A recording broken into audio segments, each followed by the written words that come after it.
Assalamualaikum warahmatullahi wabarakatuh. Saya Her Subno Arif dari Forum News Network.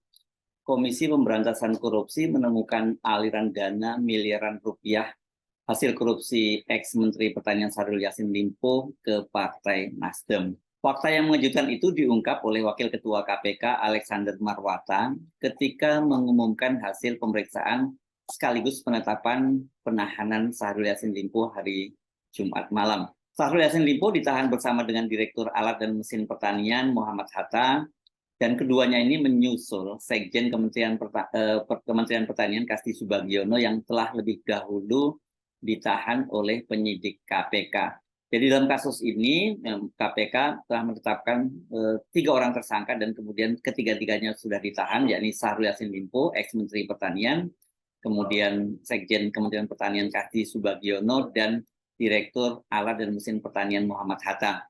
Kedua orang ini, Kasti Subagiono dan Muhammad Hatta ini merupakan orang kepercayaan dari Syahrul Yassin Limpo dan dituding mereka yang mengumpulkan dana pemerasan dan dana korupsi itu yang disetorkan ke Syahrul Yassin Limpo untuk kepentingan pribadi maupun kepentingan keluarganya.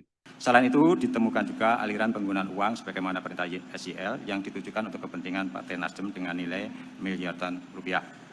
Dana ke Partai Nasdem ini juga masih didalami. Tentu kami memiliki informasi, tentu saja kami tidak bisa berbagi informasi dari mana, apalagi laporan PPATK itu kan laporan intelijen, ya betul. Kami sudah mendapat LHA PPATK, tetapi kami tidak bisa menggunakan LHA PPATK itu sebagai alat bukti, ya di dalam proses persidangan itu bukti intelijen, dan tentu nanti kami akan menelusuri misalnya. Karena apa? KPK itu kan memiliki surat kuasa ya dari para penyelenggara negara yang melaporkan LHKPN-nya.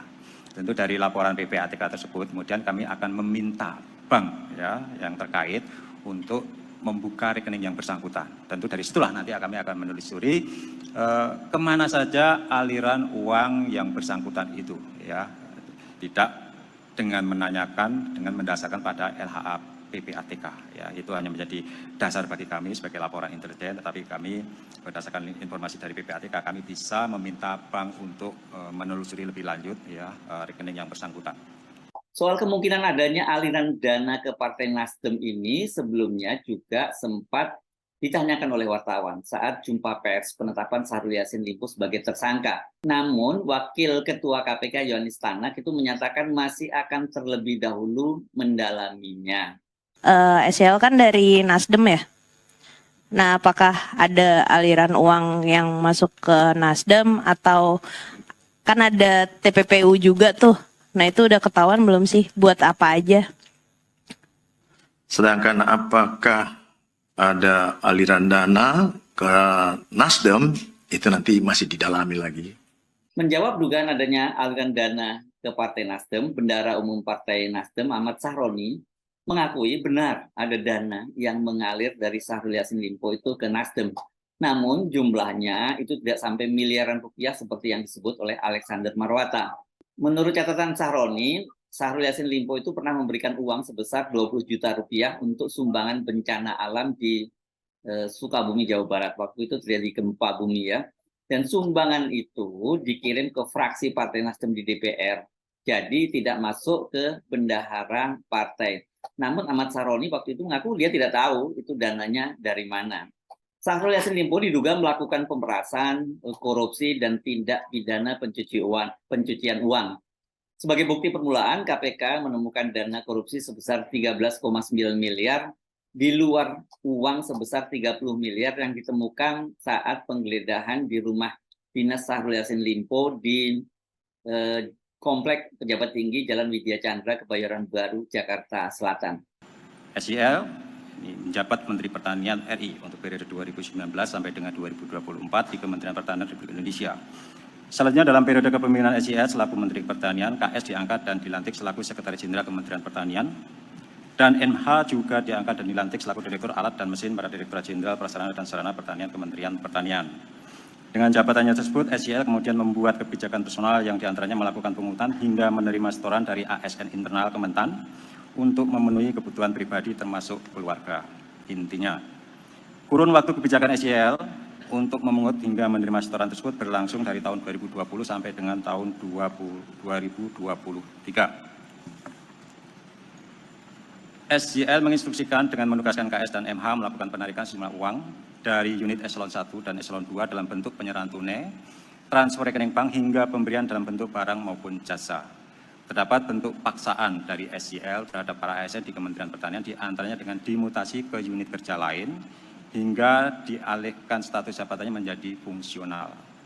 KS dan MH selalu aktif menyampaikan perintah SJL dimaksud dalam setiap forum pertemuan baik formal maupun informal di lingkungan Kementerian Pertanian. Terkait sumber uang yang digunakan diantaranya berasal dari realisasi anggaran Kementerian Pertanian yang sudah di markup, termasuk permintaan uang dari para vendor yang mendapatkan proyek di Kementerian Pertanian. Atas arahan SJL, KS dan MH memerintahkan bawahannya untuk mengumpulkan sejumlah uang di lingkup eselon 1, para direktur jenderal, kepala badan hingga sekretaris di masing-masing eselon 1 dengan besaran nilai yang telah ditentukan SJL dengan kisaran besaran mulai $4.000 Amerika sampai dengan $10.000 Amerika. Penerimaan uang melalui KS dan MH sebagai representasi sekaligus orang kepercayaan dari SJL dilakukan rutin setiap bulannya dengan menggunakan pecahan mata uang asing. Penggunaan uang oleh SJL yang juga diketahui KS dan MH antara lain untuk pembayaran cicilan kartu kredit, cicilan pembelian mobil Alphard milik SJL, perbaikan rumah pribadi, tiket pesawat bagi keluarga, hingga pengobatan dan perawatan wajah bagi keluarga yang nilainya mencapai miliaran rupiah. Uang yang dinikmati SJL bersama-sama dengan KS dan MH sebagai bukti permulaan sejumlah sekitar 13,9 miliar rupiah. Dan penelusuran lebih lanjut masih terus dilakukan oleh tim penyidik. Terdapat penggunaan uang lain oleh SJL bersama-sama dengan KS dan MH serta sejumlah pejabat di Kementerian Pertanian untuk ibadah umroh di Tanah Suci dengan nilai miliaran rupiah. Pernyataan Alexander Marwata yang menyatakan ada dana miliaran rupiah yang mengalir ke Partai Nasdem itu jelas merupakan isu yang sangat berbahaya. Sebab bila sampai itu bisa dibuktikan oleh KPK, maka dampaknya akan sangat serius terhadap Partai Nasdem. Partai Nasdem itu bisa dibubarkan atau ya paling tidak dibekukan. Bila hal itu sampai terjadi, maka pencapresan Anies Baswedan bersama Muhaimin Iskandar ini bisa batal. Karena kalau Nasdem hilang kan berarti mereka ini, koalisi perubahan ini tidak lagi memenuhi syarat presidensial threshold 20% ya. Sekarang ini kan diusung oleh Nasdem, PKS, dan PKB.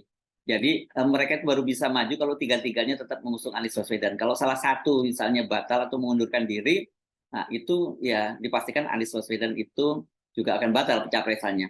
Namun untuk membuktikan adanya aliran dana tersebut, itu adanya aliran dana maksudnya dari Syahrul Yassin Limpo ke Partai Nasdem dan digunakan untuk kepentingan partai, itu memerlukan proses yang cukup panjang dan itu harus ada pembuktian terlebih dulu di pengadilan. Sementara kasusnya ini baru tahapan proses penyidikan, ya nanti ada lagi namanya BAP dan kemudian diajukan ke pengadilan. Nah, di pengadilan nanti yang akan membuktikan, dan setelah itu saya kira ada proses juga pembuktian lagi, karena kalau ini berkaitan dengan Partai Nasdem, maka ya tentu saja Partai Nasdem berhak untuk mengajukan data-data berkaitan sebagai dibuktikan apakah ini kemudian masuk. Kalau ke partai itu saya kira menjadinya kejahatannya kejahatan korporasi ya, bukan lagi perorangan. Padahal kan saat ini proses tahapan pemilihan presiden itu sudah berjalan dan KPU itu sudah membuat tanggal 19, jadi tinggal beberapa hari lagi ini akan 19 Oktober ya itu akan mulai membuka proses pendaftaran yang akan berlangsung sampai tanggal 25 Oktober. Anies dan Caimin ini dipastikan akan menjadi pasangan capres-cawapres yang pertama kali mendaftarkan diri ke KPU begitu pendaftaran dibuka. Jadi tampaknya kalau secara hukum kasus atau kita sebut sementara dugaan aliran dana dari Syahrul Yassin Limpo ke Nasdem itu lebih bersifat ini politis gitu ketimbang hukum. Ya kalau hukum yang saya sebut tadi prosesnya masih akan panjang. Jadi targetnya sangat jelas ini ya untuk mendowngrade Anies Baswedan yang diusung oleh Partai Nasdem.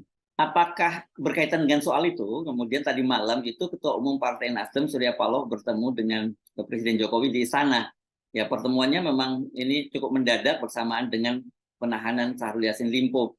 Dan pertemuan itu seperti dijelaskan hanya berlangsung kurang dari 1 jam, hanya 45 menit. Tapi sampai sekarang belum ada penjelasan baik dari Partai Nasdem maupun dari istana apa isi dari pembicaraan antara apa isi pembicaraan dalam pertemuan Surya Paloh dengan Presiden Jokowi. Penggeledahan rumah dinas Syahrul Yassin Limpo yang dramatis, kabar Syahrul Yassin Limpo itu hilang dan kemungkinan melarikan diri ketika berada di Eropa, sampai penetapan sebagai tersangka dan puncaknya penangkapan Syahrul Yassin Limpo, itu kan menunjukkan bahwa kasus ini penuh dramatisasi ya, sehingga ini seperti bunyi pepatah, sekali lempar batu itu 2 burung mati. Jadi yang pertama, burung yang mati itu adalah kasus korupsi Syahrul Yassin Limpo berhasil diungkap, dan bersamaan itu juga bisa dimanfaatkan oleh rezim penguasa untuk mendowngrade pencapresan Anies Baswedan. Saya kira untuk sementara itu dulu target yang paling utama ya. Mendowngrade ini juga tidak kalah pentingnya, karena kelihatannya sudah tidak mungkin lagi rezim penguasa itu menghambat Anies dan Caimin ini dari sisi mereka pribadi berdua ya, karena kita tahu sebelumnya Anies itu berusaha tersangkakan dalam kasus gelaran Formula E, sementara kalau Caimin ini dalam kasus juga di KPK ya, ada korupsi yang melibatkan anak buahnya. Tapi seperti dijelaskan oleh Menko Polhukam Mahfud MD, katanya kasus dalam kasus Muhaimin itu nggak sampai kasusnya ke Muhaimin, jadi tidak terbukti Muhaimin itu terlibat dalam kasus korupsi yang dilakukan oleh anak buahnya. Nah, belakangan ini kan ucapan-ucapan dari Pak Mahfud MD itu, walaupun mengaku dia kata dia hasil menguping, itu kan terbukti akurat. Salah satunya ketika masih KPK belum segera mengumumkan Syahrul Yassin Limpo sebagai tersangka, itu kan Pak Mahfud MD sendiri sudah menyatakan bahwa dia mendengar bahwa Syahrul Yassin Limpo itu sebenarnya sudah jadi tersangka. Jadi Pak Mahfud ini info-infonya sangat akurat. Jadi kalau kembali dalam kasus tadi, kasus Caimin, kelihatannya juga Caimin ini kalau mau dicari-cari kasus hukumnya oleh KPK nggak ketemu. Begitu halnya juga Anies Baswedan. Maka cara yang paling mungkin itu dicari adalah dari partai-partai pengusungnya. Terbuka kemungkinan mungkin nanti setelah Nasdem ini PKS dicari-cari kesalahannya, begitu juga dengan PKB ya, karena mereka semua ini kan terutama sekarang ini PKB itu juga masih ada di kabinet, dan ya kalau ada menteri di kabinet itu potensi kerawanan atau penyalahgunaan anggaran dari APBN itu sangat besar, dan kemungkinan itu bisa saja terjadi. Karena itu seperti kembali mengutip pernyataan dari Mardhani Alisera, politisi PKS, ini dalam kasus Syahrul Yassin Limpo ini menunjukkan bahwa hukum itu sudah menjadi instrumen politik, dan KPK itu tajam ke lawan dan tumpul ke kawan. Saya Hersubun Arif dari Forum News Network. Sampai jumpa lagi. Assalamualaikum warahmatullahi wabarakatuh.